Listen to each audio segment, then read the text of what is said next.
Déjanos, oh Señor, lavar tus pies, besar tus pies, Señor, conocerte en la intimidad de este lugar, Señor.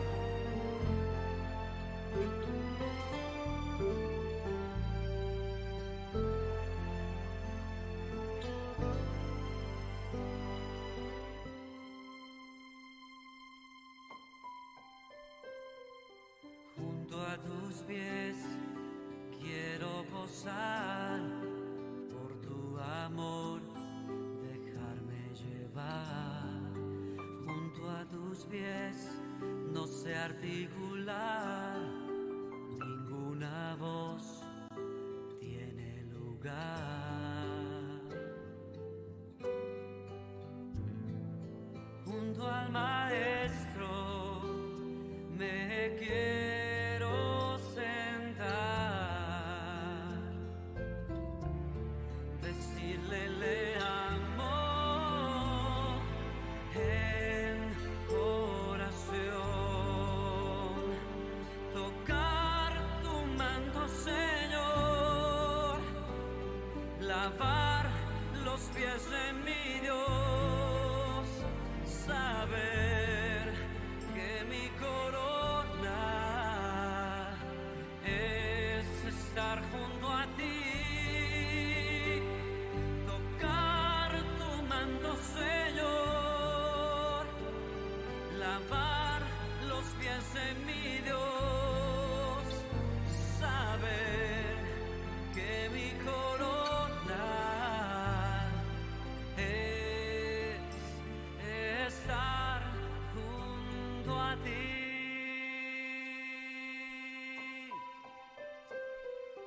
Junto a tus pies me envuelve la paz, cuerdas de amor capturan mi ser. Junto a tus pies tu voz atraviesa mi alma y mi ser, que tanto te anhela. Junto al Maestro me quiero sentar, decirle le amo en oración, tocar tu manto, Señor,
te adoramos, oh Señor. Bendiciones, amados hermanos. El Señor les continúe bendiciendo a todos y cada uno de ustedes desde sus hogares. Gracias le doy al Padre Eterno porque me da la oportunidad de estar aquí con ustedes en este inicio de semana. Gloria al Señor porque nos da el privilegio de poder iniciar esta semana en su presencia, conociéndolo a Él y aprendiendo cada vez más de su palabra. Gracias le doy al Señor por sus vidas, por la vida de cada uno de ustedes y bueno, hoy vamos a estar estudiando ya como tal lo que es la segunda parte del capítulo 3 de Mateo. Y pues gloria al Señor por eso, gloria al Padre Eterno por eso. Y bueno, vamos a orar para que sea el Señor guiándonos, para que sea Él instruyéndonos y para que sea Él hablando a cada una de nuestras vidas y que no sea palabra de hombre, sino que sea su palabra hablando a cada uno de nosotros. Oremos al Señor. Padre Santo, en esta mañana, Señor, nos presentamos delante de ti, dándote a ti, Señor, la gloria y la honra, la adoración y la exaltación. Gracias, Señor, te damos por darnos la oportunidad de poder estar aquí, Señor, para conocerte, de poder estar aquí, Señor, mi Rey, delante de ti, Señor. Padre Santo, cada día, Señor, queriéndote agradar, queriéndote conocer, conociendo más de tu palabra, de lo que tú nos enseñas a través de ellas, Padre. Y te pedimos, Señor, que seas tú hablándonos, Padre, que seas tú redarguyéndonos de todo pecado, que seas tú, Señor, hablándonos hoy a través de tu santa y bendita Escritura, y que lo que hoy, Señor, aprendamos, Padre, lo coloquemos en práctica. Padre, te pido que seas tú, Señor, hablando, que no sean palabras de hombre, sino que sea tu palabra predicada, Señor, a cada uno de nosotros, por amor a tu pueblo, Señor. Yo te pido, Padre, que seas tú guardando a la congregación, a nuestro pastor, a su familia, a su esposa e hijos, Señor, que seas tú guardando a cada familia de la congregación, Padre, y que seas tú ayudándonos a estar unidos, Señor. Guarda toda la congregación, guarda nuestra ciudad Cartagena, guarda nuestro país, Padre, y te pido que seas tú dándole la sabiduría a cada gobernante para poder, Señor, dirigir bien este país y esta ciudad para la gloria tuya. Sabemos que tú estás en control de todo y sabemos que tú te glorificas en todo, porque todo lo que sucede en esta vida es para la gloria y honra de tu santo nombre. Gracias, Señor, te damos por todo en el nombre de nuestro Salvador. Te damos gracias. Amén y amén. Bueno, mis hermanos, como les decía, y vamos ya con el favor del Padre Eterno a terminar lo que es el capítulo 3 de Mateo. Y bueno, pues vamos a ver lo que el Señor tiene preparado para nosotros hoy en esta mañana. Entonces fíjense, mis hermanos, aquí ya nosotros vamos a iniciar con los versos del 7 al 12 primeramente. Recuerden que el estudio se basa en tomar dos versiones del griego al español y dos versiones traducidas del hebreo al español, para así, con la ayuda del Padre, tener una mejor interpretación. Entonces vamos a ver lo que el Señor quiere enseñarnos a través de estos versos. Primeramente vamos a ver los versículos 7, 8 y 9. Y vamos a ver lo que el Señor quiere enseñarnos a través de su palabra. Vamos a ver primero en la versión Reina Valera del año 1960. Y dice: al ver él que muchos de los fariseos y los saduceos venían a su bautismo, les decía: generación de víboras. ¿Quién estaba diciendo esto? Juan el Bautista. ¿Quién os enseñó a oír de la ira venidera? Haced pues frutos dignos de arrepentimiento, y no penséis decir dentro de vosotros mismos: a Abraham tenemos por padre. Porque yo digo que Dios puede levantar hijos a Abraham aún de estas piedras. Ahora vamos a verlo en la versión israelita nazarena del año 2011. Pero cuando Johanán vino a muchos de los Perujín y los Seduquín, ojo, los Perujín, ¿quiénes son? Los fariseos. Y los Seduquín, ¿quiénes son? Los saduceos. Los Perujín, los fariseos, y los Seduquín, los saduceos, que son los nombres en hebreo, que venían a ser sumergidos por él, les decía: ustedes son víboras. ¿Quién les avisó de huir del castigo venidero? Si ustedes en verdad se han vuelto de sus pecados a Yahweh, produzcan frutos que lo demuestren. Y no supongan que ustedes se pueden consolar con decir: Abraham es nuestro padre. Porque yo les digo que Elohim, o sea que Dios, puede levantar hijos a Abraham de estas piedras. Vamos a ver las preguntas que le hacemos a estos versos. Mira, ¿quiénes eran los fariseos? Segundo, ¿qué significa la expresión generación de víboras?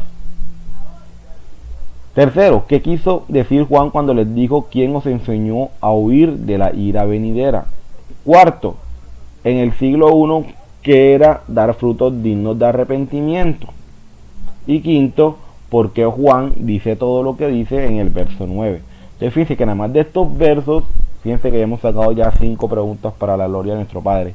Entonces vamos a ayudar a que sea nuestro Señor ayudándonos a poder responder cada una de ellas de la mejor forma para su gloria y su honra. Entonces veamos, ¿quiénes eran los fariseos y saduceos?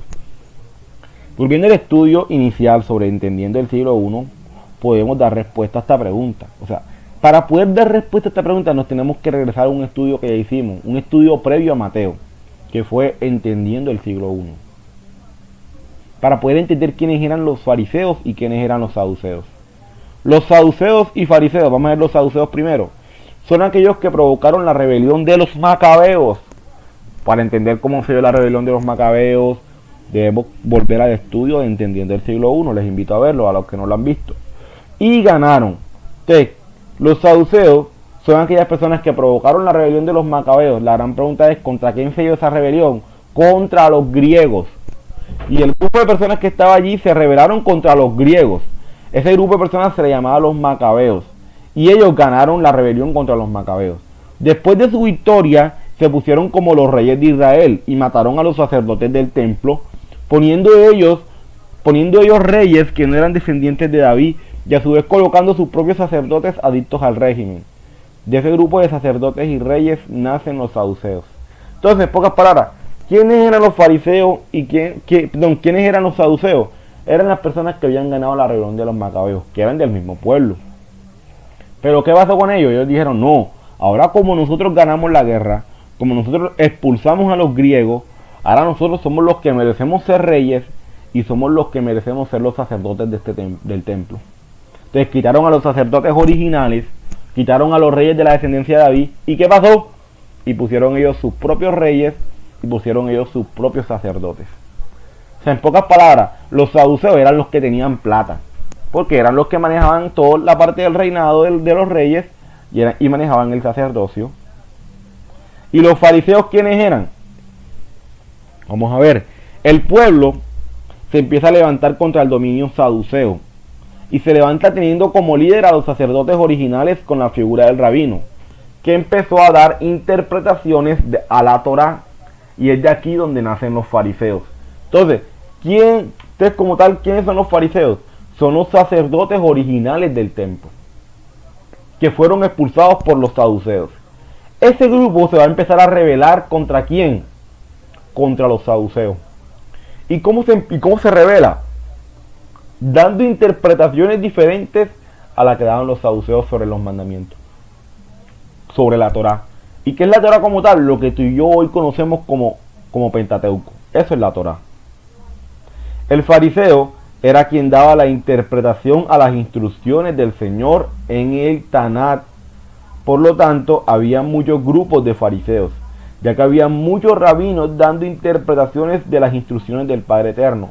Pero en ese momento predominaban dos grupos, dos rabinos con sus escuelas, y esos eran Hillel y Shammai. ¿Cierto? Y esto es muy importante, mis hermanos. ¿Por qué? Porque cuando nosotros empezamos a estudiar los evangelios, vemos que el Señor exhortaba a los fariseos. Y creemos que los fariseos eran un grupo compacto, o sea, eran un solo grupo, pero no era un solo grupo. Habían diferentes grupos de fariseos. ¿Por qué habían diferentes grupos? Porque el fariseo era quien se encargaba de dar interpretación a los mandamientos del Señor. Y claro, habían diferentes personas, diferentes maestros que daban diferentes interpretaciones. Por lo tanto, iban a haber diferentes grupos de fariseos. Porque el fariseo no hace referencia en grupo, hace referencia más bien a una persona que se encarga de dar interpretación a los mandamientos del Padre Eterno. Entonces, en ese momento había muchos grupos de fariseos. Pero habían dos que predominaban bastante, que eran Hillel y Shammai. Hillel y Shammai.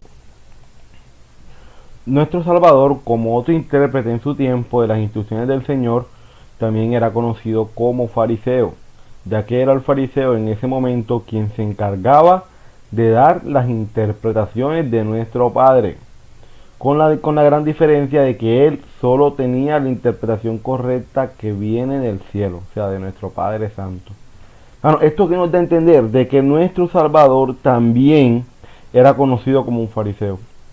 Pero era conocido como un fariseo, ¿por qué? Porque él también venía a dar esa interpretación a los mandamientos. Ojo, aquí el problema no está en que si se cumplen o no se cumplen los mandamientos, porque hay que cumplirlos. Es lo que el Señor quiere para con nosotros. Aquí el punto estaba en que en la interpretación que se les daba, en cómo se obedecían, de qué forma se obedecían. Ese es el inconveniente. Pero nuestro Salvador, dentro de ese grupo de intérpretes, porque él también interpretaba la palabra, obviamente como se dice, obviamente él tenía la interpretación correcta, verdadera, que viene del cielo.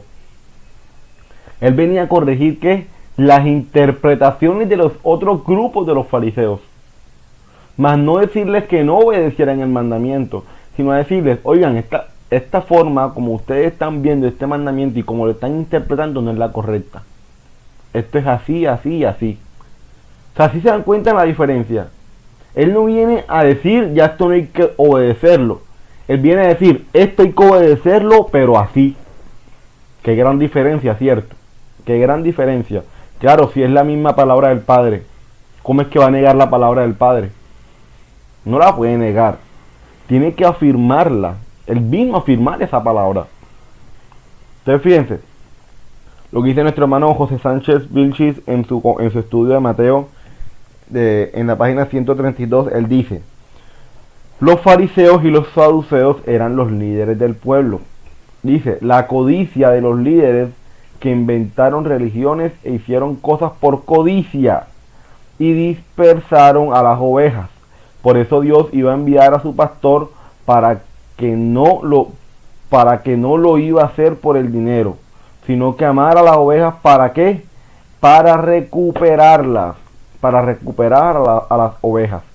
Entonces las motivaciones de los fariseos a ser rabinos en aquella época era el prestigio que recibían del pueblo. O sea, el fariseo buscaba interpretar y hacía todo lo que hacía, pero ¿con qué motivación? De recibir gloria por parte del pueblo. O sea, que el pueblo le diera prestigio por eso. A ellos les agradaba la adulación y era su motivación para servir. Si se dan cuenta, mis hermanos, esto nos muestra algo. Uno puede estar sirviendo, uno puede estar enseñando la palabra, pero si lo hace para vanagloria, está pecando. Está pecando. Está pecando porque esa era, digamos, la condición en la que estaban los fariseos. Sí, ellos enseñaban, conocían y todo, pero lo hacían para vanagloria, estaban pecando.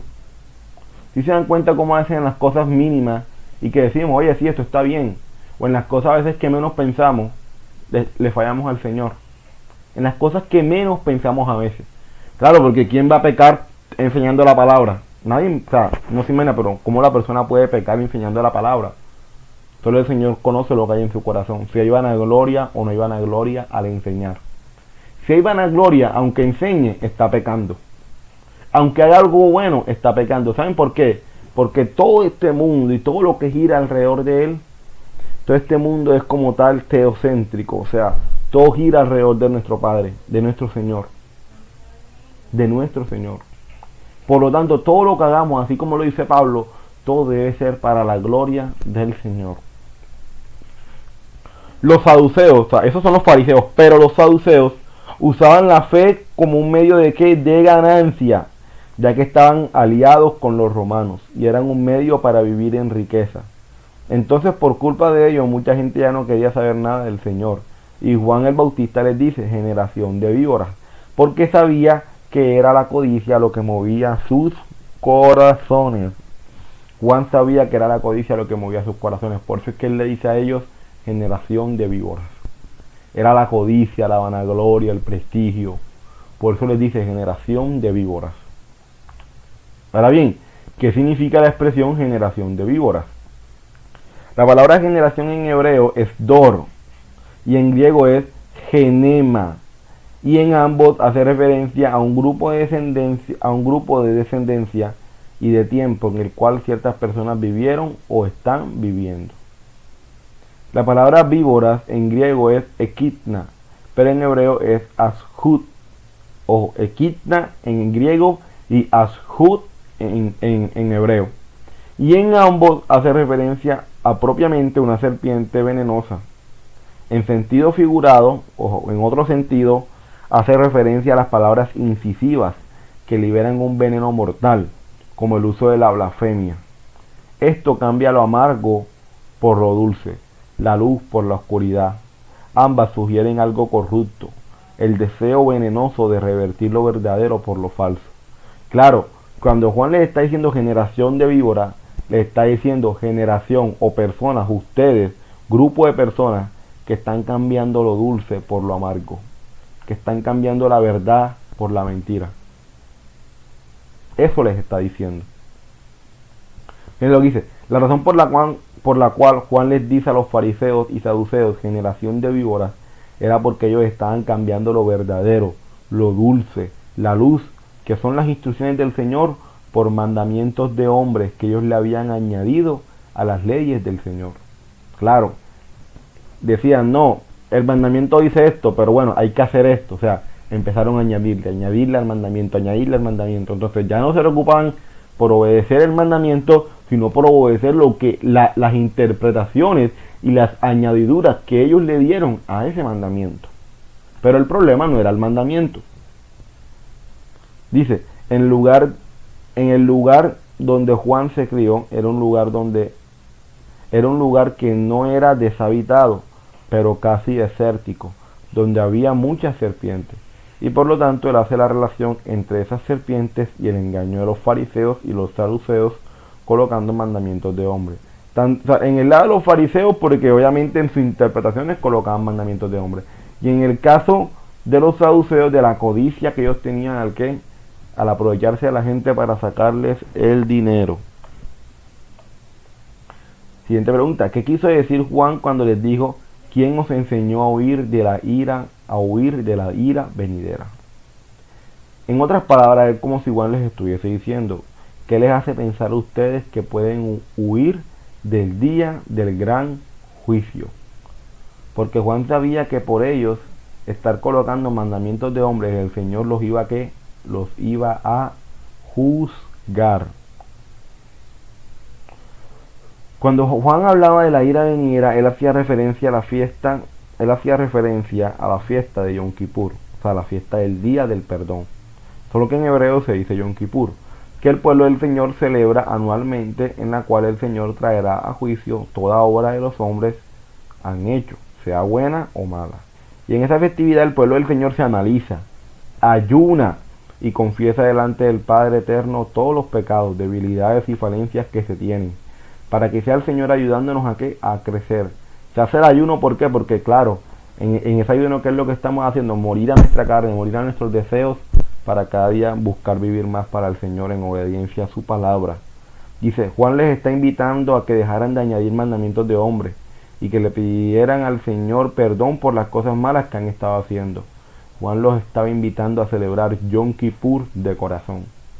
Claro, los fariseos, los saduceos, todos ellos celebraban Yom Kippur, porque lo conocían, porque sí, quizás podría ser algo ya también ya se les haya convertido en una costumbre de que el pueblo celebrara Yom Kippur, pero obviamente no lo estaban celebrando de corazón. Y Juan les dice, ustedes celebren Yom Kippur, cuando les dice, ¿quién les enseñó a huir de la ira venidera? Claro, porque es en esa fiesta donde se simboliza, claro, la llegada del Señor, donde Él va a venir a juzgar a quién, a cada uno. Y claro, aquellos que van a ser juzgados y que no van a estar con el Señor por la eternidad, ¿qué va a pasar con ellos? Van a sufrir la ira del Señor. Entonces, los fariseos y los saduceos creían que ellos podían huir de la ira venidera. O sea, de ese día en Yom Kippur donde el Señor va a juzgar a la tierra.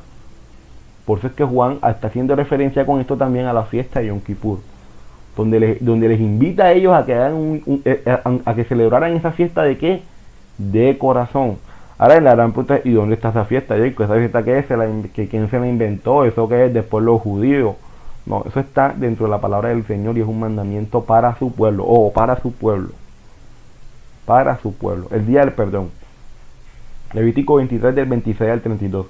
Fíjense lo que dice. El Señor le dijo a quién? A Moisés. El día 10 del mes séptimo es el día del perdón. Celebrarán una fiesta solemne en honor al Señor.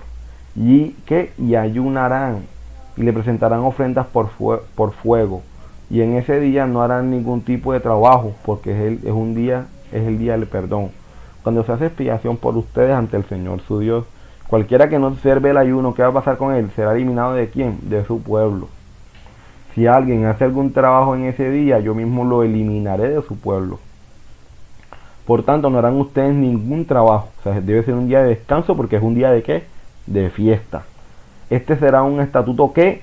Perpetuo. Fíjense, o sea, no, esto va a ser un estatuto hasta... No, es un estatuto perpetuo. Para siempre. O sea, eso sí que tener cuidado. Para todos sus descendientes donde quiera que habiten. Será para ustedes un sábado ¿de qué? De solemne reposo. Y deberán observar el ayuno. Este sábado lo observarán desde la tarde del día 9 del mes hasta la tarde siguiente. Juan sabía que el verdadero sacerdote que se presentaría ante el Padre Eterno para pagar por nuestros pecados en Yom Kippur ya estaba por venir. Pero aún así, aunque Juan y los apóstoles lo sabían, ellos siguieron celebrando Yom Kippur. Fíjense que ya en Hechos de los Apóstoles, ya después de la muerte del Señor, su resurrección, vemos que todavía se seguía celebrando Yom Kippur. Hechos 27 del 8 al 10.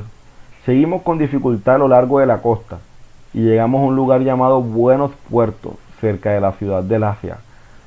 Se había perdido mucho tiempo y era peligrosa la navegación por haber pasado ya la fiesta ¿de qué? Del ayuno. ¿Cuál es la fiesta en la cual se hace ayuno? En Yom Kippur. Que de hecho, fíjense, esta es la nueva versión internacional. Y si ustedes se van abajo al pie de notas, a las notas abajito, que dice abajito, es decir, el día de la expiación, Yom Kippur, que se celebra ¿en qué mes? En septiembre. De manera que se acercaba el invierno. O sea, Pablo celebraba Yom Kippur. Así que Pablo les advirtió: señores, veo que nuestro viaje va a ser desastroso y que va a causar mucho perjuicio tanto para el barco y su carga como para nuestras propias vidas. Ahora bien, en el siglo I quiere dar frutos dignos de arrepentimiento. Esa es una buena pregunta, ¿cierto? Porque quizá hoy por ahí le dimos, oigan, ustedes tienen que dar frutos dignos de arrepentimiento. Y hablamos de eso y está bien. Pero la gran pregunta es, ¿será que la forma como nosotros vemos dar frutos dignos de arrepentimiento es la forma como se veía en el tiempo de nuestro Señor? Porque si estamos siguiendo lo que nuestro Padre nos ha enseñado, porque debemos seguirlo tal cual como se veía en ese momento, no como nosotros hoy lo podemos estar viendo hoy. Entonces hay que verlo.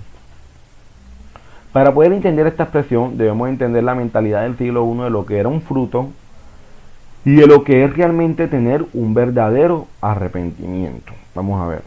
La palabra frutos, dice, se deriva de la palabra hebrea que carpos. De ahí se deriva la palabra fruto, de la palabra hebrea carpos, que no solamente hace referencia a la fruta que cae del árbol, sino también a la acción y el resultado que se obtiene de algo. Así es, a la acción y el resultado que se obtiene de algo. Arrepentimiento en hebreo es la palabra que teshuvah, la cual tiene por raíz la palabra hebrea shuvah, que significa volver hacia algo. Esta palabra no solamente significa arrepentirse o convertirse, sino, como la misma raíz de la palabra nos indica, que es un regreso hacia quién, hacia Dios y qué, y sus mandamientos. O sea, cuando yo me pongo a analizar y ver el trasfondo de la palabra arrepentimiento, me doy cuenta de algo, que significa volverse a Dios. Pero ¿qué es volverse al Señor? Es obedecer su palabra. Claro, cuando yo estoy lejos del Señor, lejos de Él, ¿qué estoy haciendo? Estoy pecando, haciendo lo que quiero, no viviendo conforme a su palabra. Pero cuando Él me dice, vuélvete a mí, arrepiéntete, ¿qué me está diciendo? Hombre, ven a mí, pero ven a qué? A obedecerme, a obedecer mi palabra. La gente dice que el Señor me salvó, pero ¿te salvó de qué? Del pecado. Pero si te salva del pecado, ¿para qué? Para que lo obedezcas a Él, no para otra cosa. No para otra cosa. Entonces, dice, cuando el pueblo del Señor anduvo en caminos desviados, olvidando la ley de nuestro Dios, los profetas animaban a qué? A volver hacia Dios, claro, porque estaban en pecado, y los profetas les animan a que vuelvan al Señor, a andar en los caminos de nuestro Señor.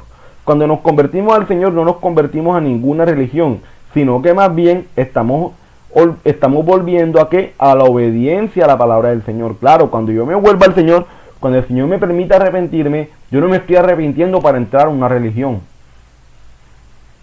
No, yo como tal que estoy haciendo, me estoy arrepintiendo para volverme a qué? A la obediencia a la palabra del Señor. Por eso es que, mis hermanos, esto es muy importante, y aquí me regreso un poquito a la introducción de Mateo. ¿Saben por qué? Porque en la introducción de Mateo yo traté de dejar algo muy claro, y es lo siguiente.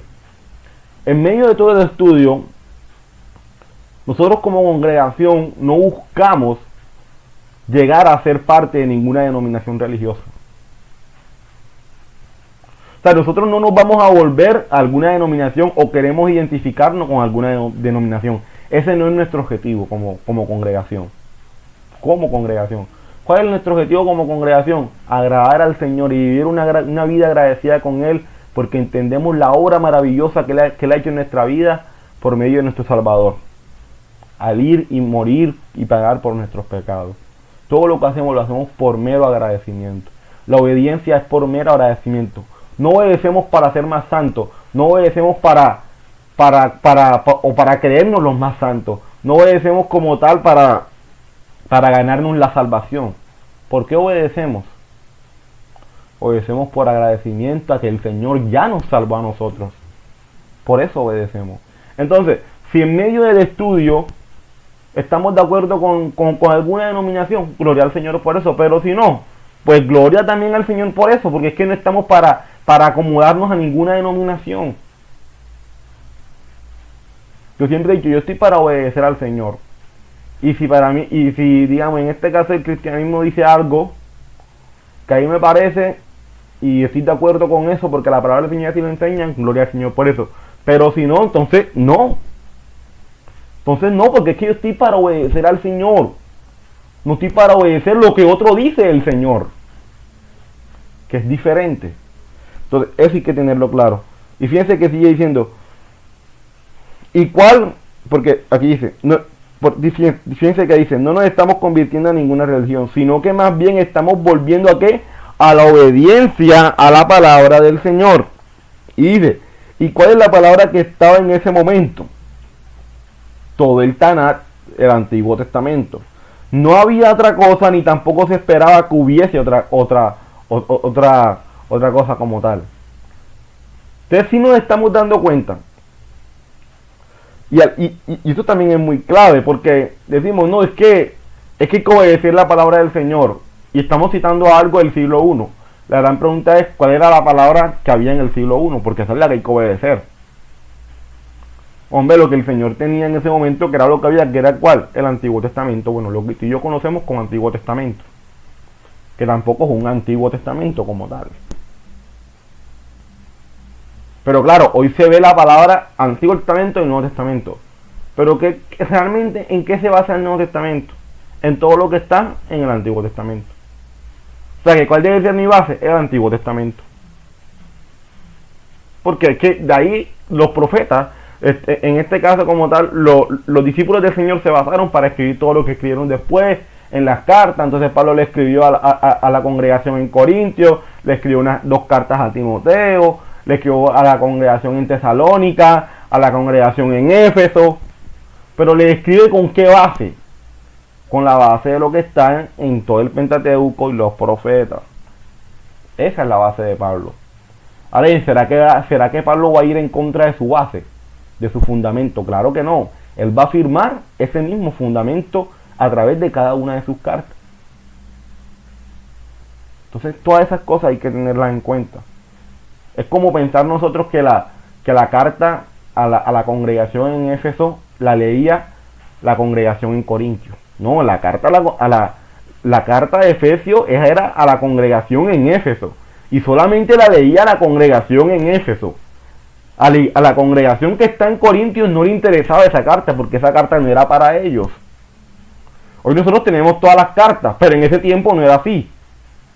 O sea, Pablo no va a fundamentar su carta a la congregación en Éfeso con su carta a la congregación en Corintios, porque son dos cartas diferentes, dos congregaciones diferentes. Entonces obviamente no va a escribir lo mismo. Por cierto, a veces en el estudio todas esas cosas no las tenemos en cuenta. Tenga presente y analícelo cuando lea el Tanat, o sea, el Antiguo Testamento, que hacer Teshuvah siempre tiene que ver con hacer la que, la voluntad de Dios, que no es otra cosa que guardar sus mandamientos, sus estatutos y sus decretos. Eso lo dice Deuteronomio 30 del 8 al 10. Y tú volverás y oirás la voz de Jehová y pondrás por obra todos sus mandamientos que yo te ordeno hoy. Fíjense, y tú volverás y oirás la voz de Jehová. Pero ¿para qué la voy a oír? Para poner por obra todo lo que el Señor nos ha ordenado. Por eso es que Pablo dice que la fe viene por el oír. ¿El oír qué? La voz de Jehová, o sea, el oír la palabra del Señor. O sea, por ahí viene la fe. Porque ¿qué es la fe? Es la obediencia. Y te hará Jehová tu Dios abundar en toda obra de tus manos, en el fruto de tu vientre, en el fruto de tu bestia y en el fruto de tu tierra, para bien, porque Jehová volverá a gozarse sobre ti para bien, de la manera que se gozó sobre tus padres cuando obedecieres a la voz de Jehová tu Dios, para guardar ¿qué? Sus mandamientos y sus estatutos escritos en este libro de la ley. Fíjense, no en otro libro, sino en ese libro. Cuando te convirtieres, claro, convertirme al Señor implica ¿qué? Implica obedecer su palabra. Cuando te convirtieres a Jehová tu Dios con todo tu corazón y con toda tu alma. Cuando Juan manda a los fariseos y saduceos a que den frutos dignos de arrepentimiento, él no lo está diciendo necesariamente porque ellos vivieran pecando e infringiendo los mandamientos del Señor, porque de hecho eran los sacerdotes intérpretes de la ley, así que la conocían al pie de la letra, sino que más bien se lo dice porque habían puesto en primer lugar sus interpretaciones y mandatos de hombres y habían dejado en un segundo plano lo que dice como tal el mandamiento. Juan está ejemplificando el arrepentimiento como un árbol que da frutos, y si hay un verdadero arrepentimiento, entonces el árbol dará frutos acorde a eso. Pero si no hay arrepentimiento, entonces el árbol no dará frutos de arrepentimiento. Los fariseos y saduceos conocían los mandamientos del Señor, pero no estaban viviendo conforme a ellos, conforme a un verdadero arrepentimiento, que es vivir en obediencia a los mandatos de nuestro Padre Eterno, sino que más bien dejaron el mandamiento del Señor por los mandatos de hombre. Y es allí donde Juan los está exhortando. Y los está exhortando en eso y en el hecho de que obviamente dejarán la codicia, dejarán la vanagloria, que era lo que había en sus corazones. Porque Juan le dice lo que le dice en todo el verso 9. Fíjense lo que dice. Juan en el verso 9 les dice: y no penséis decir dentro de vosotros mismos, a Abraham tenemos por padre, porque yo os digo que Dios puede levantar hijos a Abraham aún de estas piedras. La pregunta es por qué Juan les está diciendo eso. O sea, es cierto, porque bueno, está mencionando ahora a Abraham y Abraham no estaba ni por ahí. Entonces, o sea, ¿por qué Juan lanza todo lo que dijo quizás en ese versículo 9? Vamos a ver. Juan les dice eso porque ellos tenían la mentalidad de que solo por ser linaje biológico de Abraham serían salvos. Pero Juan les hace entender que el Señor de cualquier parte puede levantar hijos de Abraham, cumpliendo la promesa a Abraham de que él sería padre de ¿qué? De naciones. O sea, ellos decían, no, si ya nosotros somos linaje de Abraham, según la promesa que el Señor le hace a Abraham. Claro, ¿cuál es la promesa que el Señor le hace a Abraham? De que él sería padre de ¿qué? De naciones. Entonces ellos creían que por ser solamente como tal descendiente, el linaje biológico de Abraham, entonces ya ellos iban a ser salvos. O sea, ellos no tienen que preocuparse por más nada. Por eso es que Juan les dice: ¿quién les enseñó a ustedes a huir de la ira venidera? Claro, como Juan ya conoce a su público, él sabe qué decirle a su público. Él sabe qué decirle. Fíjense lo que dice nuestro hermano José Sánchez en su estudio de Mateo en la página 132. Vamos a ver lo que dice él. Algunos piensan que en ese lugar donde Juan el Bautista estaba llevando a cabo las tevilot, o sea, los bautizos, es un lugar que se llama Betábara, que se llama Casa del Pasaje, donde pasó Josué con los hijos de Israel a la tierra prometida. Y cuando pasaron por el río Jordán pusieron las 12 piedras del testimonio, y muchos piensan que este es el mismo lugar y que todavía estaban esas piedras, y que Juan señaló esas piedras cuando dijo que Dios podía ser hijos de Abraham de esas piedras. No basta con ser hijos de pastor o algo por el estilo. Cada quien debe dar frutos dignos de arrepentimiento. De hecho, si alguien se considera hijo de Abraham, tiene que seguir las pisadas de Abraham, porque los demás te van a estar siguiendo. Claro, es como si hoy un muchacho creyera, no, porque mi papá es pastor, entonces ya yo soy salvo. No, era el mismo problema el cual Juan está luchando con ellos en ese momento, porque ellos decían, no, como Abraham es el padre de la fe, como nosotros somos hijos de Abraham biológicos, entonces nosotros ya somos salvos. No, eso es lo que Juan les está corrigiendo. Eso es lo que Juan les está corrigiendo. Claro, porque si realmente fuesen hijos de Abraham, ¿qué van a hacer? Van a hacer las cosas de Abraham. Eso es como cuando alguien dice, mira, ese pelito es igualito a su padre. Claro, igualito porque se comporta igual a quién, a su padre. Pero, ¿qué contrario cuando dicen, oye, mira, el padre es esto y el hijo ni por ahí? Claro, lo mismo, ¿cierto? O sea, si yo soy como tal padre, ¿cierto?, del creador del universo y el dueño de todas las cosas, si yo soy como tal, hijo, ¿qué debo hacer yo? Comportarme como mi padre se comporta, vivir como él vive, hacer como él hace, actuar como él actúa. ¿Y dónde está eso? Pues en su palabra, en los mandamientos, ahí está todo. Entonces, claro, cuando nos vean a nosotros actuando así, van a decir, claro, esta persona está yendo conforme a los mandamientos del Creador, del Todopoderoso. Entonces nos identifican como quienes, como hijos. Como hijos. Pero ¿por qué nos identifican? Por nuestro testimonio. Amén. Versículos 10, 11 y 12. Vamos a ver los versículos 10, 11 y 12 ahora. Vamos a leerlo primero en la versión internacional. Vamos a ver lo que dice. Verso 10. El hacha ya está puesta en la raíz de los árboles, y todo árbol que no produzca buen fruto será cortado y arrojado ¿a dónde? Al fuego. Yo los bautizo a ustedes con agua para que se arrepientan, pero el que viene después de mí, o sea, nuestro Salvador, es más poderoso que yo, y ni siquiera merezco llevarle las sandalias. Fíjense que cuando yo leo este pasaje, ¿saben qué veo? Veo una persona que sí, que está haciendo una labor grandísima, ¿cierto?, de llevar a los demás al arrepentimiento, pero que reconocía su lugar delante del Señor. O sea, reconocía que solamente era un siervo. Y cuando leo esa parte donde Juan dice, pero cuando ni siquiera merezco llevarle las sandalias, porque Juan conocía su lugar delante del Padre. Y Juan era una persona de conocimiento, una persona que sabía, y que está haciendo una labor hermosa delante del Señor.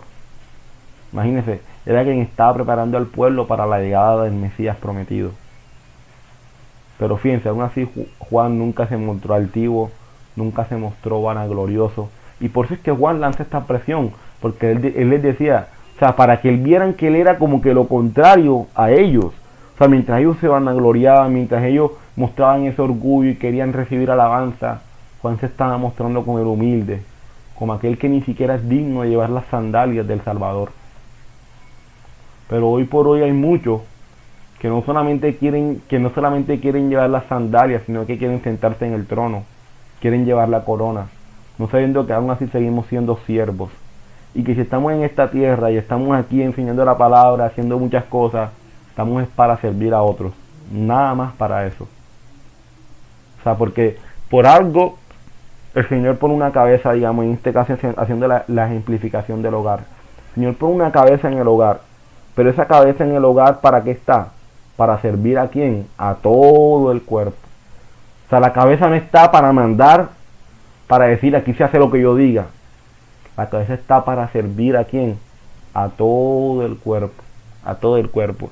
Y si el Señor nos ha permitido a nosotros compartir su palabra en nuestra casa, con un amigo, donde quiera, donde sea, nosotros no estamos para decir esto es lo que dice la palabra del Señor y yo estoy enseñando, entonces esto es lo que es. No, sino que estamos para servir a los demás. Y así somos todos como hijos del Padre. Tenemos que estar siempre dispuestos a servir y no a ser servidos. Siempre buscar primero servir a otros. Entonces fíjense lo que dice. Él bautizará, o sea, ya después de que Juan dice eso, él le dice, él, o sea, nuestro Salvador, él los bautizará con el Espíritu Santo y con fuego. Tiene el aventador en la mano y limpiará su era, recogiendo el trigo en su granero. La paja, en cambio, la quemará con fuego, que nunca se apagará. Que nunca se apagará. Vamos a ver la Biblia K2, israelita mesiánica. Vamos lo que dice. Ya está puesta el hacha a la raíz de los árboles, lista para golpear. Todo árbol que no produzca buen fruto será cortado y arrojado ¿en dónde? En el fuego, al fuego. Es verdad que yo los sumerjo en agua para que ustedes se vuelvan del pecado, o sea, para que ustedes dejen el pecado, o sea, se arrepientan a Yahweh. Pero el que viene detrás de mí, que es más poderoso que yo no soy digno siquiera de llevar sus sandalias. Él los sumergerá en el Ruach HaKodesh y fuego. Su horquilla está en su mano, y limpiará con esmero su era. Recogerá su trigo en el granero, y quemará la paja con fuego inextinguible. Vamos a ver las preguntas de estos versos, porque estos versos son muy buenos e interesantes. Vamos a ver las preguntas que le vamos a hacer a estos versos. En el siglo I, ¿qué significa ser echado al fuego? Como que ya hay cosas, o sea, normal. Eso significa ser echado al infierno. La gran pregunta es, ¿eso es lo que tú piensas hoy o lo que se pensaba en el siglo I? Porque recuerden, nosotros estamos estudiando el siglo I. O sea, un texto que fue del siglo I, no del siglo XX. Eso es lo que tú piensas hoy en el siglo XX, ¿cierto? La gran pregunta es, ¿era lo mismo que se pensaba en el siglo I? ¿O era lo que se le estaba pasando por la mente a Juan cuando dice que ustedes van a ser echados al fuego? Vamos a ver. ¿Cuál era la concepción de ser bautizados en el Espíritu Santo y fuego? Tercero, ¿qué quiso decir Juan el Bautista en el verso 12?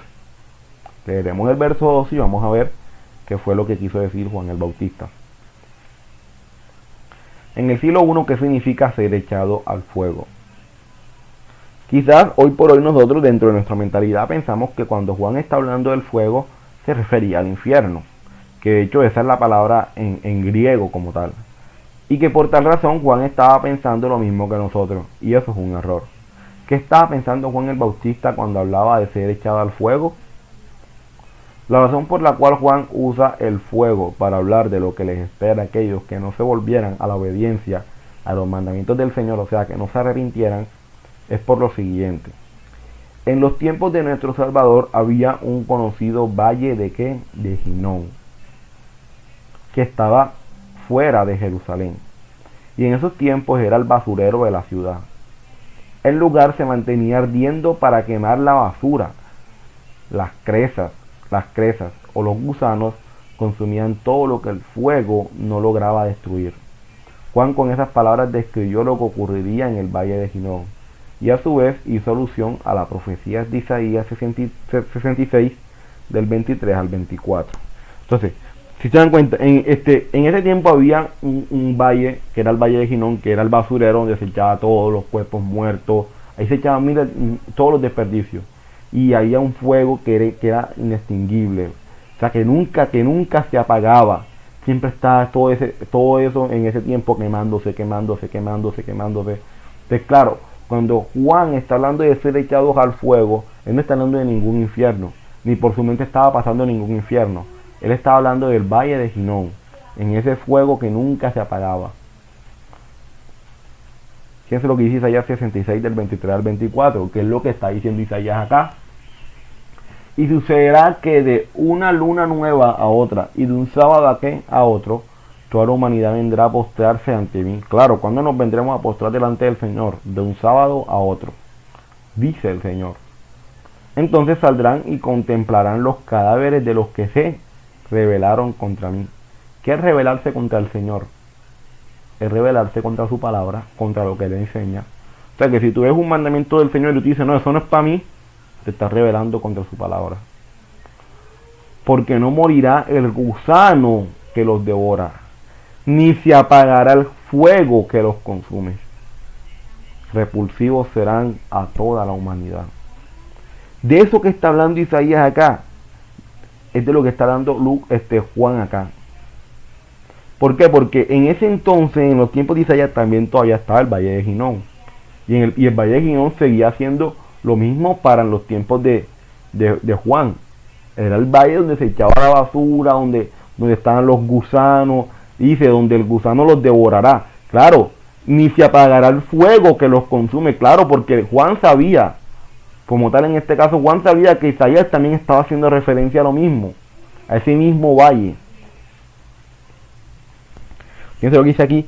En el tiempo de los reyes de Judá, el valle de Ginón era un lugar de completa idolatría. Todas las personas sacrificaban a sus hijos a dioses paganos. Fíjense lo que dice el segundo libro de Crónicas 28 del 1 al 3. Acaz tenía 20 años cuando ascendió al trono y reinó en Jerusalén 16 años. Pero a diferencia de su antepasado David, Acaz no hizo lo que agrada al Señor. Al contrario, siguió el mal ejemplo de los reyes de Israel y también hizo imágenes fundadas de los Baales. Asimismo, quemó incienso en el valle de Ben Hinnom, claro, en el valle de Ginón, cierto, y sacrificó en el fuego a sus hijos, según las repugnantes ceremonias de las naciones que el Señor había expulsado al paso de los israelitas. Claro, las naciones paganas tenían una costumbre de que sacrificaban a sus hijos al fuego en ese valle de Ginón. Y el pueblo del Señor también estaba tomando esas mismas costumbres paganas. Y el valle de Ginón en ese tiempo era eso. Y en el tiempo de Juan se mantiene igual. Entonces por eso Juan está haciendo referencia a eso. E Isaías también hacía referencia a eso. Lo dicho anteriormente nos da a entender que cuando Juan hablaba de ser echado en el fuego, ciertamente hacía referencia al valle de Ginón. Pero más allá de eso, también hacía referencia de ser echados en el paganismo, ya que era allí donde muchas personas le sacrificaban sus hijos a los dioses paganos. Es como que, o sea, Juan le está diciendo, y serán echados al paganismo, o sea, a ese fuego donde los paganos sacrificaban a sus hijos. O sea, se van a volver a las costumbres paganas. También Juan está haciendo referencia a eso. Fíjense lo que dice Carlos Henao en su artículo El infierno, el valle de Ginón. David Kimmich fue un erudito judío quien vivió entre los años 1160 y 1235. Dijo que el valle se convirtió con el tiempo en el basurero de Jerusalén, el cual se mantenía ardiendo a fin de incinerar los desperdicios y cuerpos. Claro, los cuerpos de las personas que eran sacrificadas. Por esta razón, Jesús siempre usaba expresiones como, y aquí ya vamos a entender muchas expresiones de nuestro Salvador: horno de fuego, tinieblas de afuera, lloro y crujir de dientes, el fuego no puede ser apagado, el gusano de Dios no muere y el fuego nunca se apaga. No cabe duda de que cuando Jesús hablaba del infierno se estaba refiriendo al valle de los hijos de Ginón, que estaba en las tinieblas de afuera de Jerusalén, que siempre está ardiendo de día y de noche por la cantidad de basura y de cuerpos arrojados en el mismo. Mira, aquí está el valle de Ginón, aquí está las afueras de Jerusalén, aquí está el valle de Ginón. ¿Cuál era la concepción de ser bautizado en el Espíritu Santo y fuego? Esta es la siguiente pregunta. ¿Cuál creen ustedes que era la concepción en el siglo I de que una persona fuese bautizada en el Espíritu Santo y fuego? Primeramente debemos tener en cuenta que cuando Juan el Bautista está hablando de ser bautizados en el Espíritu Santo y fuego, está haciendo referencia a una profecía de Ezequiel 36. Vamos a ver lo que dice entonces Ezequiel 36. Primero, vamos a ver cuál fue el contexto al que se enfrenta Ezequiel para escribir esta profecía. Y para eso vamos a ver dos preguntas. Primera, ¿para qué tiempo vivió Ezequiel? Y segunda, ¿en qué condiciones estaba el pueblo en ese momento? Primera, ¿para qué tiempo vivió Ezequiel? Ezequiel fue un joven que fue llevado al cautiverio en Babilonia 11 años antes de la destrucción de Jerusalén.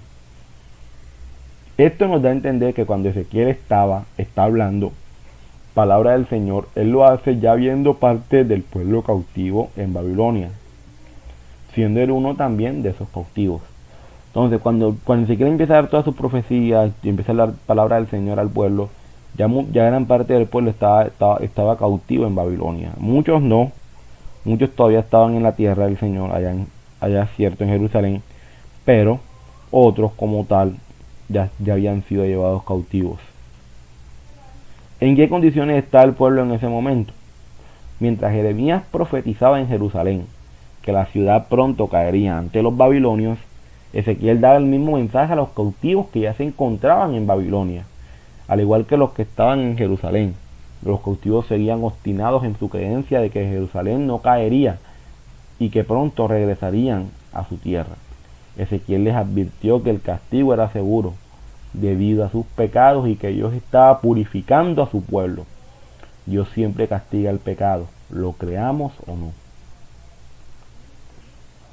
En forma general, la profecía de Ezequiel en el capítulo 36 hace referencia a la restauración futura del pueblo del Señor.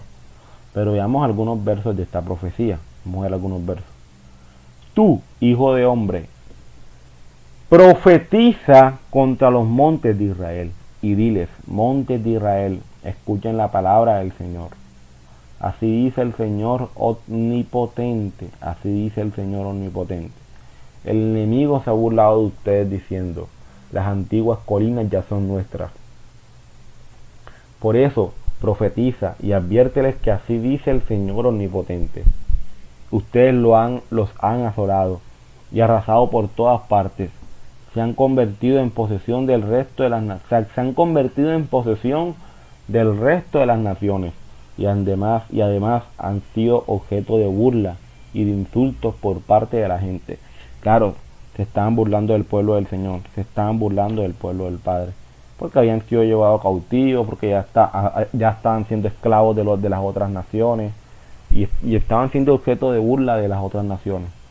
Pero fíjense lo que dice el Señor ya en el verso 23. Como les dije, vamos a ver solamente algunos versos de esta profecía, que lo pueden leer toda, pero que es espectacular. De hecho, el libro de Ezequiel me encanta, un libro hermoso. Fíjense lo que dice el verso 23. Y santificaré mi grande nombre, profanado entre las naciones, el cual profanasteis vosotros en medio de ellas. Y sabrán las naciones que yo soy Jehová, dice Jehová el Señor, cuando sea santificado en vosotros delante de sus ojos. Claro, el Señor va a empezar a llamar a su pueblo en las naciones, ¿cierto? Y su pueblo se va a empezar a santificar para Él. ¿Y qué? Y las demás naciones van a empezar a ver eso. Y en medio de esas naciones, su nombre va a ser glorificado. Y yo os tomaré de las naciones, y os recogeré de todas las tierras, y os traeré a vuestro país. Esparciré sobre vosotros agua limpia, y seréis limpiados de todas vuestras inmundicias. Si se dan cuenta, en el verso 25 dice: esparciré sobre vosotros agua limpia. Ahí yo me hice una pregunta que vamos a responder ahorita. Y seréis limpiados de todas vuestras inmundicias, y de todos vuestros ídolos os limpiaré. Mi hermanos, ¿de qué nos quiere limpiar el Señor? De todos nuestros ídolos, ¿cierto? De todo el paganismo en el cual estamos, de esas costumbres paganas. De eso el Señor quiere limpiarnos. ¿Y qué hará? Verso 26: y os daré un corazón nuevo, y pondré espíritu nuevo dentro de vosotros, y quitaré de vuestra carne el corazón de piedra, y os daré un corazón de ¿qué? De carne, y pondré dentro de vosotros mi espíritu. Claro, el Señor va a colocar dentro de nosotros su ¿qué? Su espíritu. Por eso es que dice acá de que nos va a bautizar por su ¿qué? Por su espíritu, porque ya lo había profetizado y él lo había dicho en Ezequiel 36, de que pondrá dentro de nosotros su espíritu. Y haré que andéis en mis estatutos y guardéis mis preceptos y los pongáis por obra. Hermanos, tenemos que entender esto, de que el que tiene el Espíritu Santo del Señor, ¿qué va a hacer? Va a obedecer la palabra. O sea, aquel que dice que yo tengo el Espíritu Santo, yo tengo el Espíritu Santo del Señor, la gran pregunta es: ¿estás obedeciendo la palabra del Señor? Porque es que el que tiene el Espíritu Santo del Señor, ¿qué va a hacer? Va a obedecer la palabra del Señor. Eso es lo que va a hacer.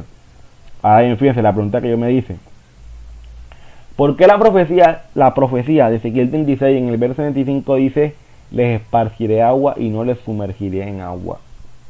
Una pregunta que yo me hice. sea, porque el Señor dice les esparciré agua y no dice les sumergiré en agua. Vamos a ver. Muchas personas pueden tomar este texto para decir que aquí nuestro Padre Eterno está haciendo un bautismo por aspersión, claro, porque dice que va a esparcir, ¿cierto? Y no por inmersión. Aunque no hay nada más alejado de la verdad que tal interpretación, debemos hacernos la pregunta de por qué dice que nos esparcirá agua.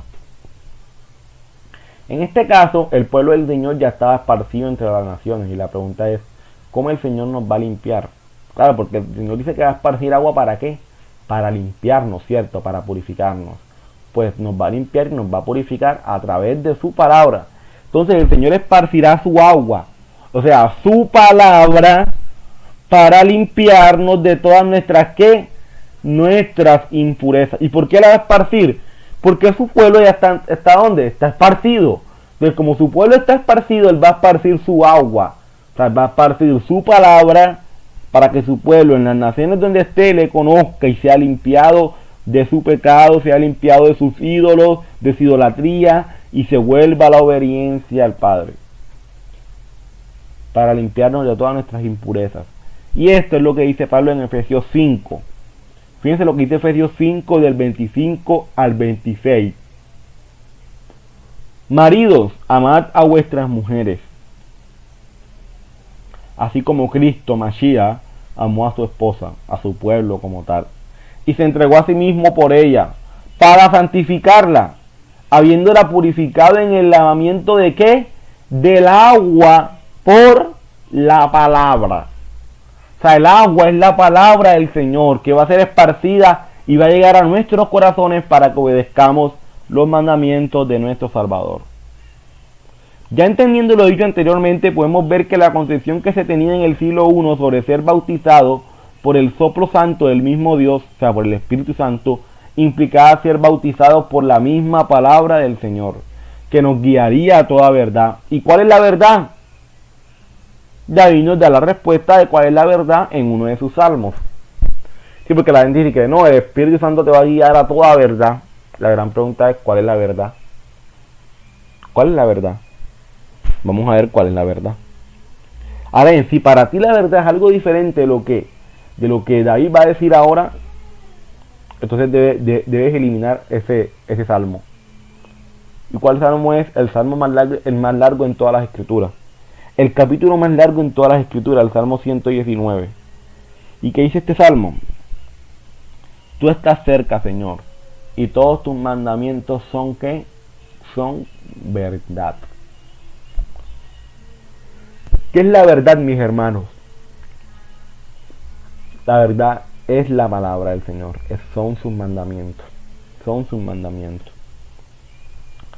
Y en el verso 86, habíamos leído el verso 151, ahora vamos a ver el verso 86 que dice, todos tus mandamientos son ¿qué? Son verdad. ¿Cuál es la verdad? Los mandamientos. ¿Qué hay que obedecer? Los mandamientos. ¿A dónde me guía el Espíritu Santo? A obedecer los mandamientos. Pero a la pregunta es, ¿cuáles eran los mandamientos que tenía David? David no tenía Hechos de los Apóstoles. David no tenía Efesios, no tenía Mateo, no tenía Corintios, no tenía nada de eso. Pero él, aún así él sabía cuál era la verdad. ¿Por qué la sabía? Porque los mandamientos del Señor están ¿dónde? En todo el Antiguo Testamento, en todo el Pentateuco. Ahí están los mandamientos para que los obedezcamos.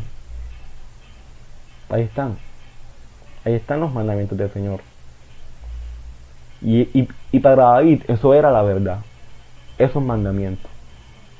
Por eso digo, si para ti la verdad es otra cosa diferente a eso, entonces debes quitar de tu Biblia todo el Salmo 119. Porque va en contra no de la palabra, sino de tu teología, de tu interpretación de la palabra. Porque el Señor no se contradice. Ni tampoco David se va a contradecir.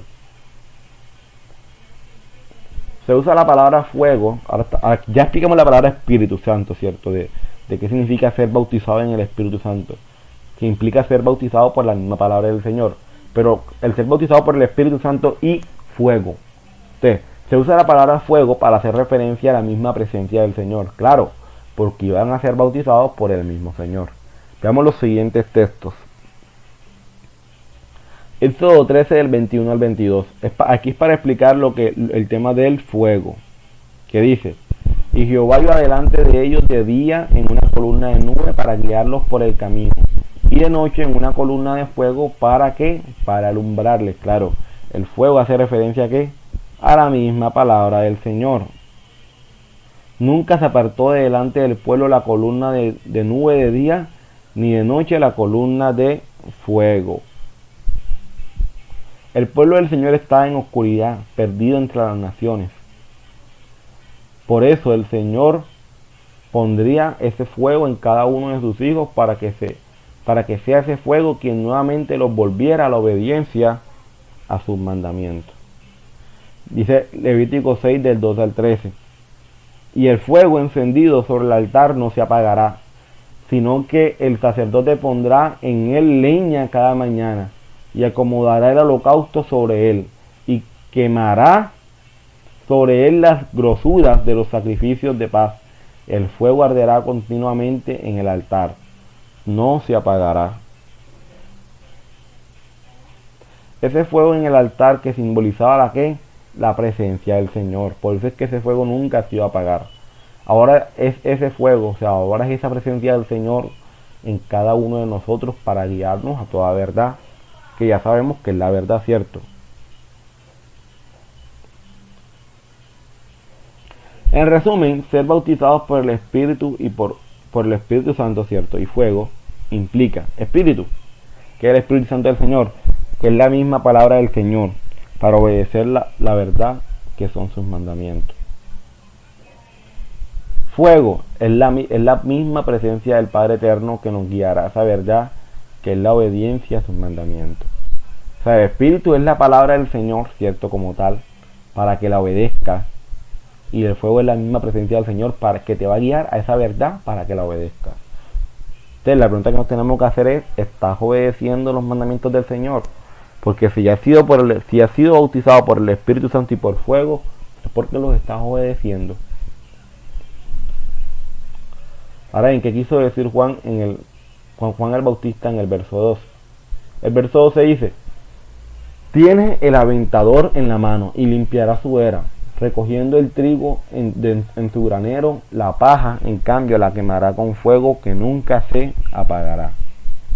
Juan el Bautista está usando un principio de la agricultura para decir lo que nuestro Salvador vendría a hacer. Y el principio que usa es que en el proceso de limpieza del trigo, el viento se lleva la ¿qué? La paja.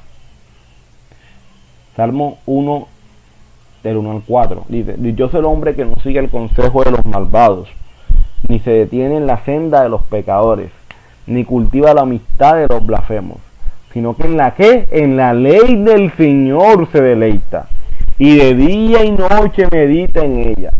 Es como el árbol plantado en la orilla de un río, que cuando llega su tiempo da fruto, y sus hojas jamás se marchitan. Todo cuanto hace prospera. En cambio, los malvados son como ¿qué? Como paja, que es lo que está diciendo Juan, arrastrada por el viento. Los escarnecedores son los que se burlan de Dios, y el que tuvo como delicia la ley, en ellos su hoja no cae. Lo que está diciendo Juan el Bautista es que nuestro Salvador va a venir a probar los corazones, y así sabrá quién es realmente fruto porque obedece sus preceptos. Y el que no obedece sus preceptos, se sabrá que es solo paja que se lleva el viento, y al final es echada al fuego. Juan en su ejemplo nos está diciendo que la salvación y la obediencia a sus mandamientos es algo que está completamente ligado y no se puede separar. O sea, la gente piensa que la salvación es una cosa y la obediencia a Dios es otra. No, Juan le está diciendo: oye, el Señor va a venir a probar tu corazón. Si tú obedeces su palabra, si tú obedeces sus preceptos, es porque tú eres fruto. O sea, es porque el Señor te ha salvado. Pero si no, entonces no eres fruto. Eres paja que se lleva al viento y al final va a ser echada al fuego. Ahora, ¿en qué era el fuego para Juan? Ya sabemos, el valle de Ginón, claro, porque en el valle de Ginón también se echaba la paja para que se quemara.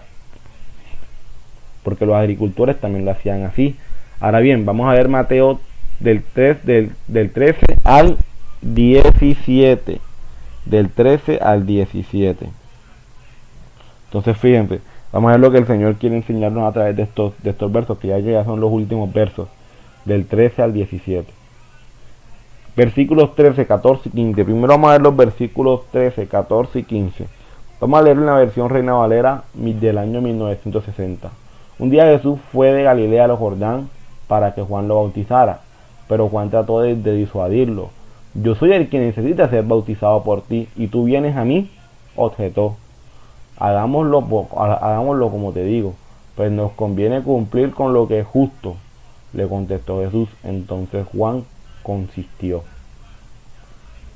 Fíjense lo que dice la Biblia Kadosh israelita mesiánica. Entonces Yahshua vino de Galil al Jardín para ser sumergido por Yohanan.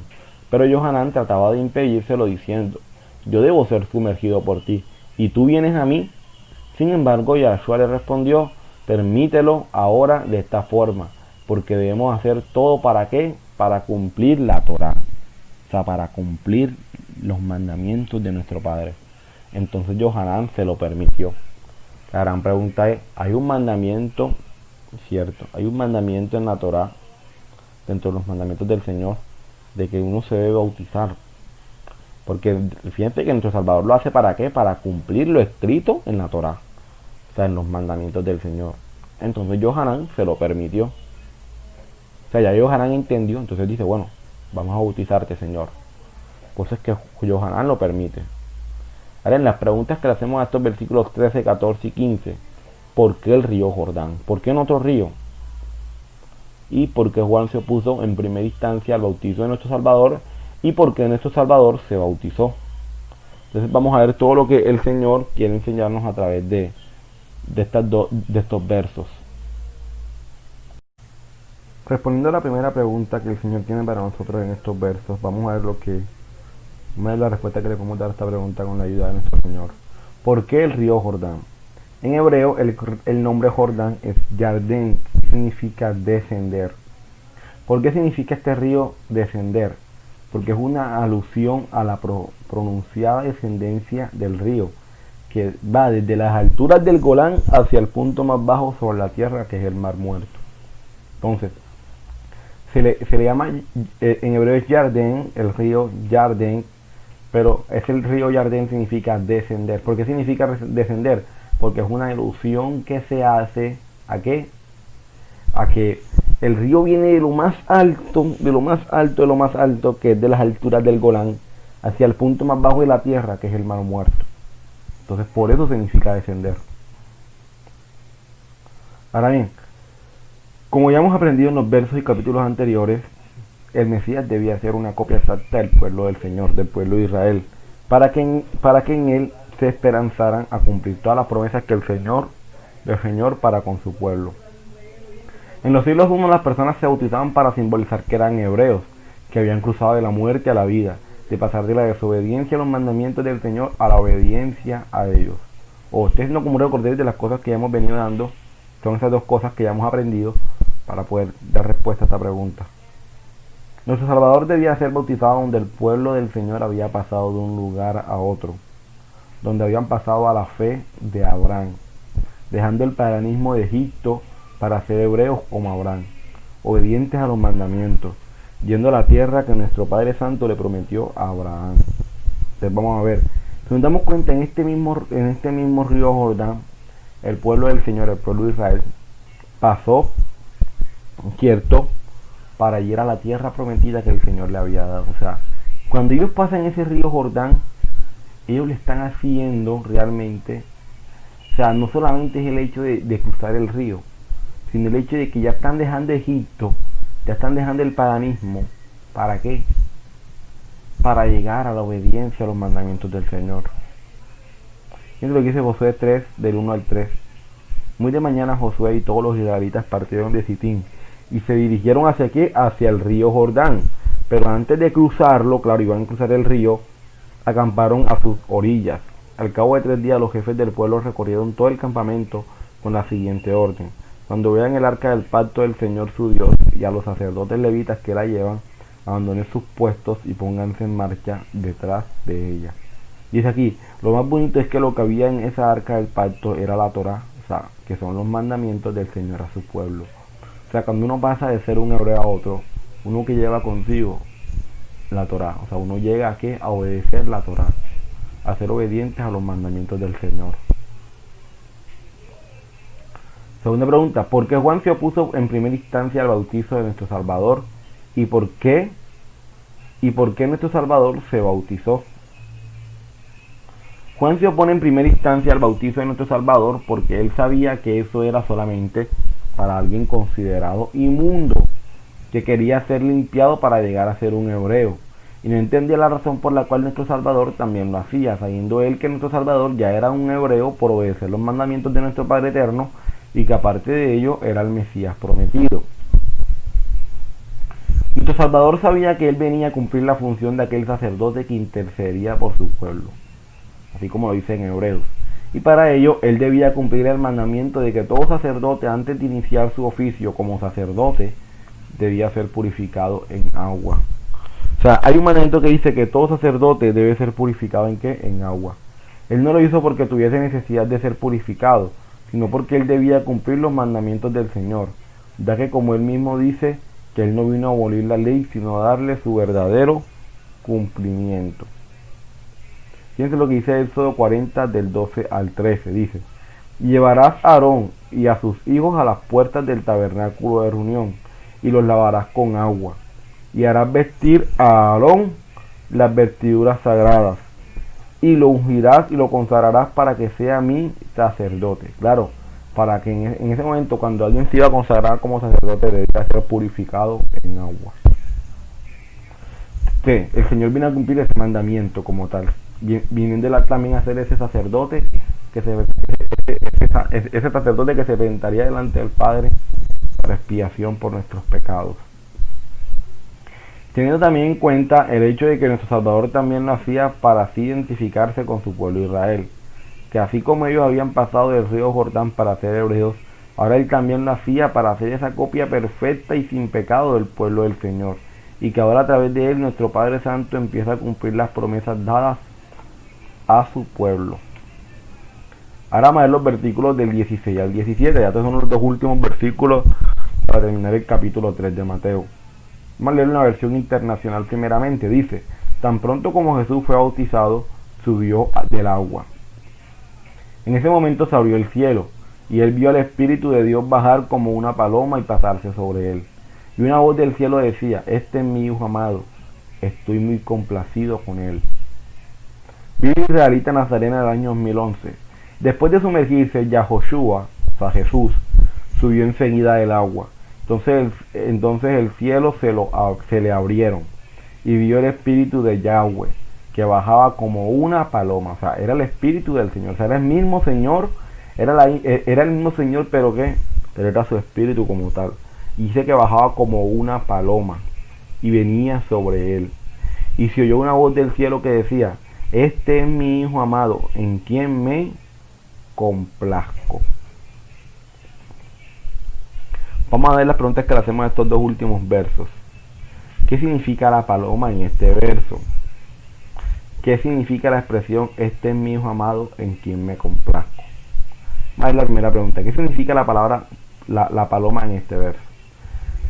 La palabra paloma en hebreo es Jonán, que es el nombre de Jonás, pero que tiene que ver Jonás con la paloma. O sea, nunca nos habíamos imaginado que la paloma en hebreo es Jonás, es el nombre de Jonás. El nombre de Jonás.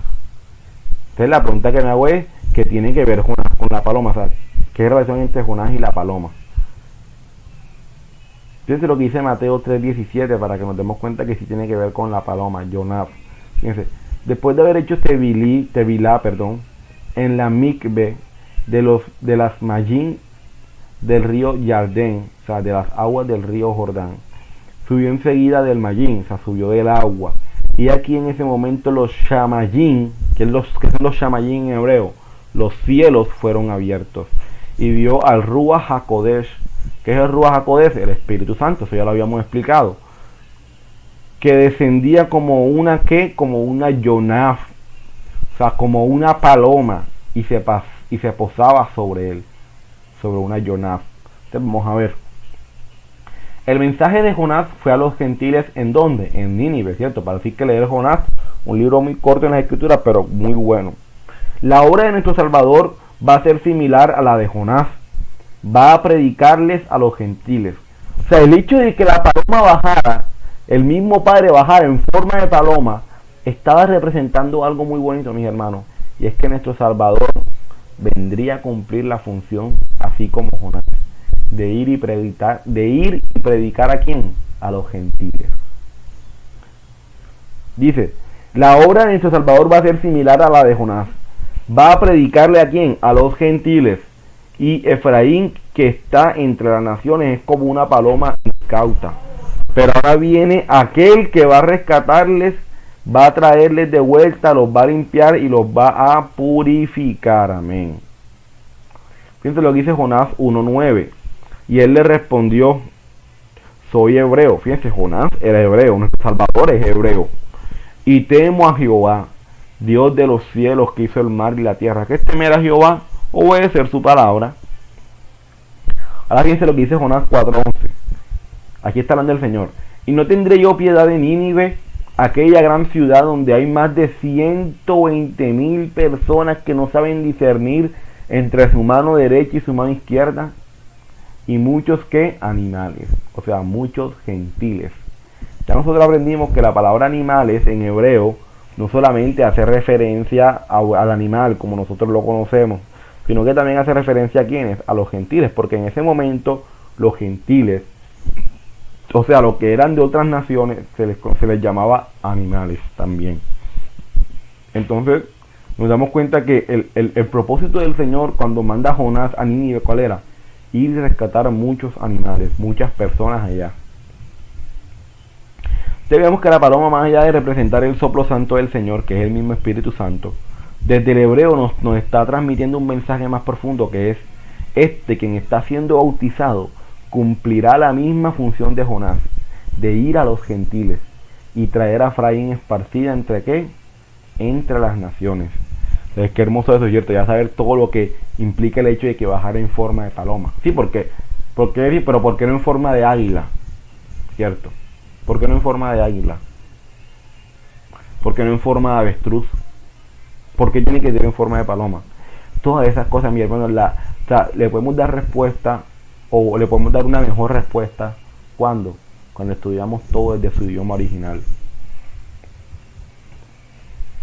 Ahora, ¿en qué significa la expresión este es mi hijo amado en quien me complazco? De esta expresión debemos entender dos cosas para así llegar a darle una buena interpretación, y eso es, primero, hace parte de los hebraísmos del siglo I. O sea, esta expresión es un hebraísmo, lo que conocemos nosotros como un modismo, ya que era una expresión que se usaba para hacer referencia a alguien que obedecía los mandatos de nuestro Padre. Esto nos da a entender que cuando nuestro maestro le dice, nuestro Padre le dice a nuestro Salvador, Él se lo dice porque era Él quien vendría aquí a obedecer los mandatos de nuestro Padre Santo, a fin de que su pueblo también los obedeciera. O sea, cuando el Señor le está diciendo a nuestro Salvador, este es mi hijo amado en quien me complazco, es como si estuviese diciendo, este es mi hijo amado quien viene a obedecer mis mandatos para que mi pueblo, que ya está extraviado, los obedezca. La misma expresión, mi hijo amado, era una expresión que ya nuestro Padre Eterno había dicho. Pero ¿a quién se lo dijo? A Efraín, su pueblo esparcido en las naciones. O sea, esa misma expresión el Señor se la dijo a Efraín. Vamos a ver dónde se la dijo. Jeremías 31 del 18 al 21. Vamos a ver qué dice en esta versión. Por cierto, he escuchado el lamento de Efraín. Aquí está hablando el Padre. Aquí está hablando Efraín. Me has escarmentado como a un ternero sin domar, y he aceptado tu corrección. Hazme volver, o sea, permite que me arrepienta, Padre. Hazme volver a ti y seré restaurado, porque tú, mi Dios, eres el Señor. Así es. O sea, Efraín le está pidiendo al Padre que lo haga volver a Él. Yo me aparté. Bueno, nosotros éramos Efraín, ¿cierto? Nos habíamos apartado del Señor. Estábamos en las naciones perdidos, pero el Señor nos rescata. Yo me aparté, pero ¿qué? pero me arrepentí, pero me volví a ti. Al comprenderlo me di golpes de pecho. Me siento avergonzado y humillado porque cargo con el oprobio de mi juventud. Y dice el verso 20, ¿acaso no es Efraín mi qué? Mi hijo amado. Esto quiere decir que lo mismo que el Señor le está diciendo a nuestro Salvador allá, se lo dijo a Efraín. Efraín es mi hijo amado. ¿Acaso no es mi niño preferido? Cada vez que lo reprendo vuelvo a acordarme de él. Por él mi corazón se conmueve. Por él siento mucha compasión, afirma el Señor. Ponte señales en el camino. Coloca marcas por donde pasaste. Fíjate bien en el sendero. Vuelve, virginal Israel. Vuelve a tus ciudades. Gloria al Señor, cierto. Vemos que el Señor está mostrando a nuestro Salvador como Efraín. Claro, porque esa misma expresión que le dijo a Efraín, que es su hijo amado, también se lo dijo a nuestro Salvador. Pero no como ese Efraín desobediente, sino como ese Efraín obediente a los mandamientos, a fin de traer a ese Efraín desobediente de todas las naciones al arrepentimiento y a la obediencia a los mandamientos. Es como que este sí va a ser el Efraín que me va a obedecer. O sea, Yeshua, nuestro Salvador, va a ser esa representación de Efraín, de ese hijo amado, pero de ese hijo amado que sí va a obedecer los mandamientos, para atraer a ese Efraín que no está obedeciendo a que obedezca los mandamientos. Qué hermoso, ¿cierto? Cuando el Señor nos permite conocer todas estas cosas. Ahora, mi amor, vamos a ver el resumen del capítulo 3. Ha sido un capítulo hermoso para la gloria de nuestro Salvador y me gozo en que el Señor cada día nos enseña, nos instruye y nos permite conocerle a Él. Gloria al Señor por eso.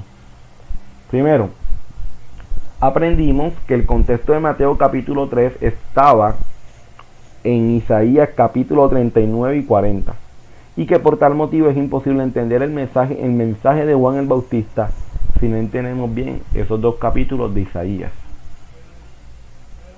Conociendo más a Juan el Bautista, aprendimos primero que es realmente conocido como Yohanan Hatmabil. En hebreo es Yohanan Hatmabil, que significa Juan el Inmersor. Segundo, que era de la tribu de Leví y un sacerdote de Israel por la línea de Aarón. Tercero, fue educado por el grupo de los esenios, quienes eran los sacerdotes originales del templo.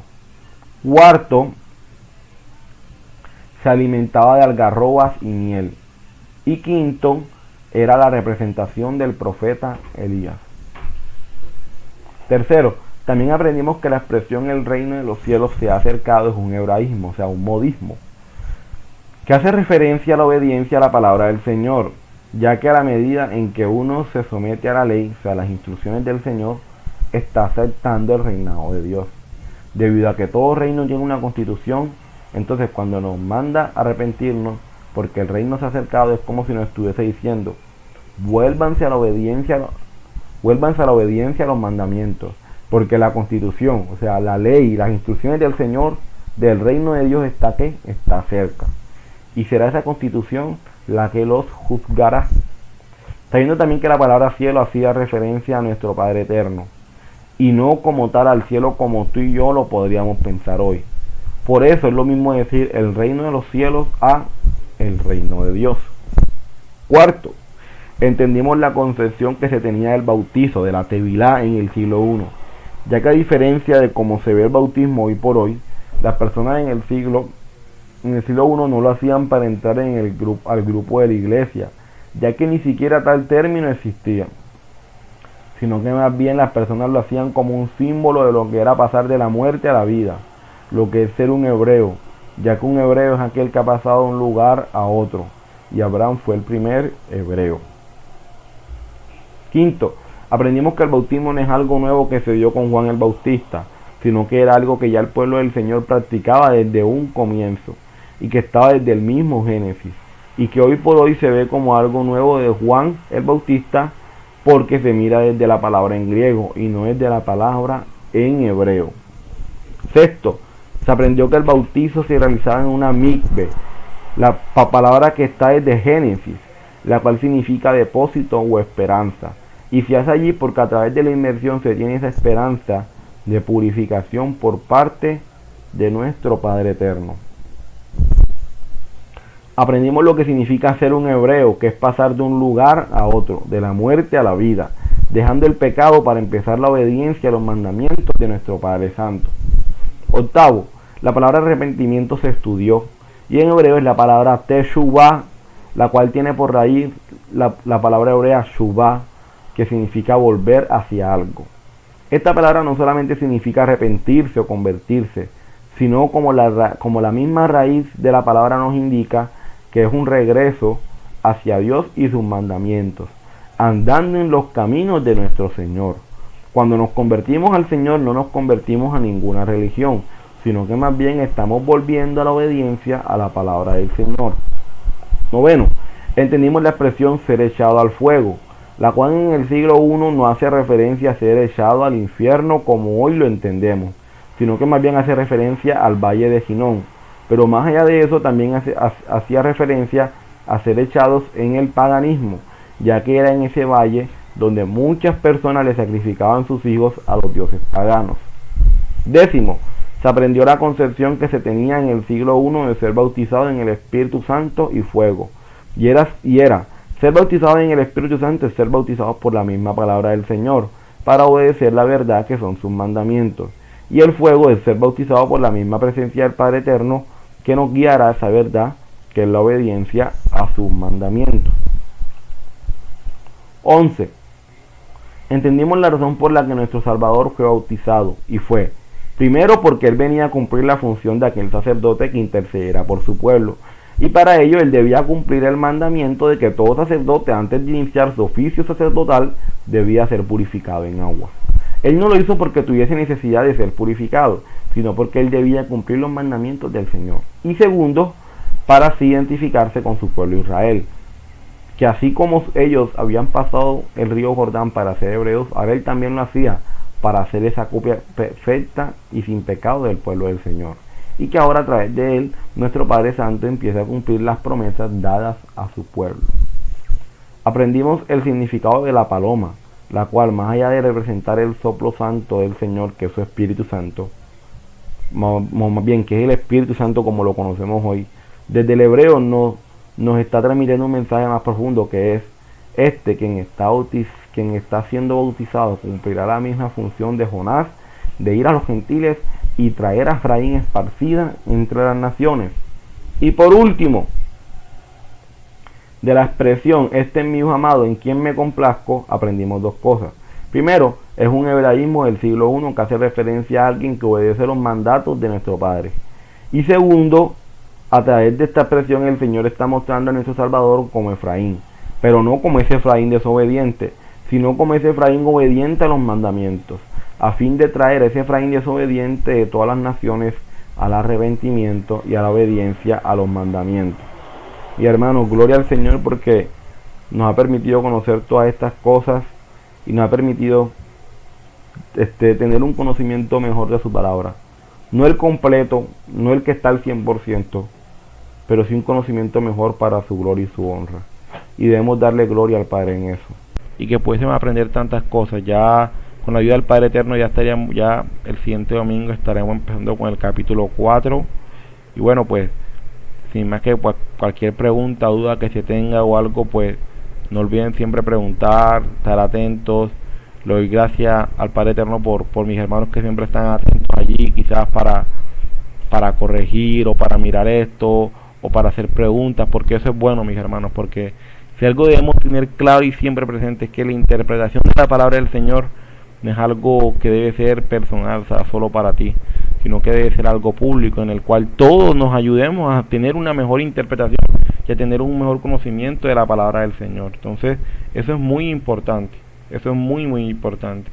Entonces, siempre estar atento a los videos, a lo que se enseña, para así poder preguntar, para así poder decir, no entiendo esta parte, por favor explíquenme, todo eso, porque todo eso hace parte del aprendizaje, del conocer al Señor y del cada día vivir una vida que a Él le agrade. Amén. Entonces, sin más, pues vamos a orar para que sea el Señor tomando el control de todo lo que tenemos pensado hacer en esta semana y en lo que es el inicio de ella. Padre Santo, en esta mañana te damos gracias por este momento que nos has permitido tener para la gloria y la honra de tu nombre. Gracias porque tú has sido bueno, Señor, en habernos escogido, en habernos salvado, en habernos rescatado. Padre, te pido que nos perdones por nuestros pecados y que cada día nos ayudes, Señor, a vivir, Señor, para ti. Padre, en tus manos está nuestra vida y te pido que nos ayudes a agradarte y a hacer tu voluntad. Gracias por este día, Señor. Gracias por todo, gracias por este momento. Gracias porque tú has permitido, Señor, mi Rey, que hoy, Señor, Padre Santo, a través de este pecador, Señor, de este hijo tuyo que cada día busca agradarte, tu pueblo, Señor, pueda ser bendecido, Padre. Alabado sea tu nombre, Señor, y glorificado seas tú. Padre, en tus manos coloco este inicio de semana, Señor, que todo lo que hagamos lo hagamos para la gloria y la honra de tu nombre. Gracias, Señor, te doy por todo. Gracias te doy por lo que has hecho en nuestra vida y por lo que seguirás haciendo. Guarda la congregación y ayúdanos a siempre a darte a ti la gloria. En el nombre amado de nuestro Salvador, Yeshua. Amén y amén. Mis hermanos, el Señor les continúe bendiciendo. Gracias le doy al Padre por sus vidas. Ya saben, nos encontramos el día miércoles con nuestro hermano José Alfredo en el estudio de Esther como tal, y el día sábado con nuestro pastor para el día de nuestro Padre Santo, que es el sábado como tal, estudiando los mandamientos de nuestro Padre Eterno. Entonces, bendiciones a todos, el Señor les bendiga. Saben, nos vemos el siguiente domingo para continuar con el capítulo 4 con la ayuda de nuestro Señor. Entonces, que tengan un buen inicio de semana, que tengan un buen resto de semana y que todo lo que hagan lo hagan para la gloria de nuestro Padre Eterno. Y pues bendiciones a todos, nos estaremos viendo.